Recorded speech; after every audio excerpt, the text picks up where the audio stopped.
ঘর্ষণ, ফ্রিকশন। কোনো তল একটি তলের সংস্পর্শে থেকে যখন তলটির সাপেক্ষে গতিশীল হয় বা হওয়ার পর চেষ্টা করে, তখন এক তল অন্য তলের গতির বিরুদ্ধে যে বল প্রয়োগ করে তাকে ঘর্ষণ বলে। স্থিতিঘর্ষণ, স্ট্যাটিক ফ্রিকশন। স্থির অবস্থা থেকে গতিশীল হওয়ার আগে পর্যন্ত এক তল অন্য তলের গতির চেষ্টার বিরুদ্ধে যে বল প্রয়োগ করে তাকে স্থিত ঘর্ষণ বলে।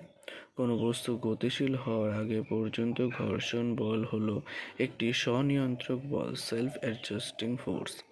সীমাস্থ ঘর্ষণ, লিমিটিং ফ্রিকশন। স্থিত ঘর্ষণের সর্বাধিক মানকে সীমাস্থ ঘর্ষণ বলে। চল ঘর্ষণের মান সীমাস্থ ঘর্ষণের থেকে কম। চল ঘর্ষণ, স্লাইডিং ফ্রিকশন। গতিশীল বস্তুর একতলে